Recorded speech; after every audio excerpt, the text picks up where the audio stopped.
সম্মানিত প্রিয় ভিউয়ার্স, আজকে আসলাম আসিফ নজরুল স্যারকে নিয়ে কিছু কথা বলার জন্য। বিটিআর যে 9 তারিখে যে একটা ডিট ছিল, সেই ডিটটা ওভার হয়ে গেছে। আসলে উনি পায়তারা সৃষ্টি করছে, মানে কিসের জন্য তা করতেছে আসলে বুঝি না। ইলাজ ভাইয়ের ভিডিওতে যেটা দেখলাম যে সাধারণ মানুষ কোনো এক সময় এক দফা এক দাবি নিয়ে মাঠে নামতে পারে আসিফ নজরুলকে পদত্যাগ করার জন্য। আর আসলে উনি যে সুন্দর একটা কথা বলেছিলেন যে আমি যদি কোনো মন্ত্রণালয়ে যদি কোনো একটা ভালো পোস্টে থাকতাম, কত না কাজ করতাম আল্লাহই ভালো জানে। এই ভালো কাজের প্রমাণ আমরা আজকে দেখতেছি। সো আমি মনে করি আসিফ নজরুলের কোথায় কোন জায়গায় ঘাটতি সেটা সে প্রকাশ করুক আমাদের কাছে, সাধারণ জনগণের কাছে প্রকাশ করুক যে আমার আসলে ওই জায়গায় ওই ঘাটতির কারণে আসলে আমি পারতেছি না। এইখানে মানে যত ডিল আসছে উনি দেখতেছি একটা পায়তারা সৃষ্টি করছে। যারা বিএনপি জামাত যারা জেলে আছে কিংবা তাদের মামলাতে খালাস দেওয়াতে ওনার আসলে কষ্ট হচ্ছে। আমি আসলে বুঝি না কেন ওনার কষ্ট হচ্ছে। আপনার যদি কোনো লজিক থাকে তাহলে আপনি মানুষের কাছে প্রকাশ করতে পারেন।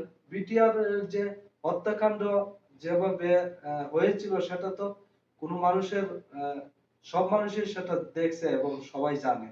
এখানে কিন্তু ইচ্ছা করলে উনি কিন্তু সব বিটিআর এর জামিন তাদের মামলাটা খারিজ করতে পারে। উনি না করে একটা পায়তারা সৃষ্টি করছে।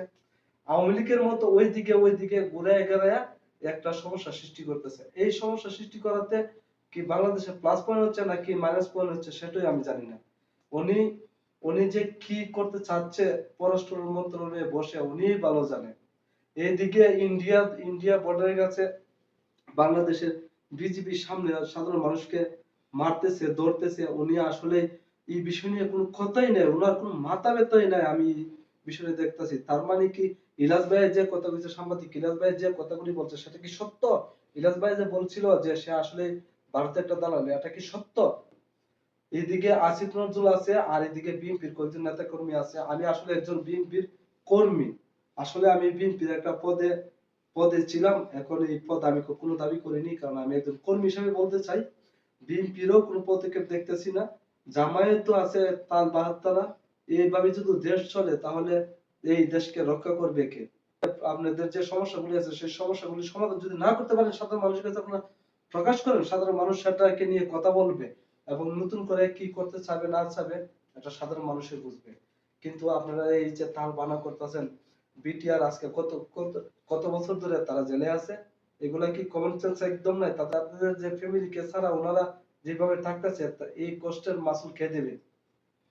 এটা কি আসিফ নজরুল কি আসলে, আমি বুঝি না সেই কি আসলে কি আওয়ামী লীগের যে ইলাজ ভাই যে একটা কথা বলেছিল আওয়ামী লীগের একজন হয়ে কাজ করছে নাকি, এই জিনিসটা আসলে আমি বুঝি না। এইদিকে মির্জা ফখরুল ইসলাম আলমগীরের নামে যে কথা বলছিল ইলাজ ভাই যে অস্ট্রেলিয়া বাড়ি করেছে, কোথায়? এখানেতে আমরা তো ওনার দ্বিতীয় কোনো ভিডিও দেখিনি। উনি তো এরশাটাকে অস্বীকার করে না কেন, আমি এই জিনিসটা বুঝি না। মির্জা ফখরুল ইসলাম আলমগীর স্যারের সেটা নিয়ে কথা বলো, সেটা বাড়ি আছে না আছে সেটা মানুষের কাছে বলুক না কেন, সেটাও বলতেছে না।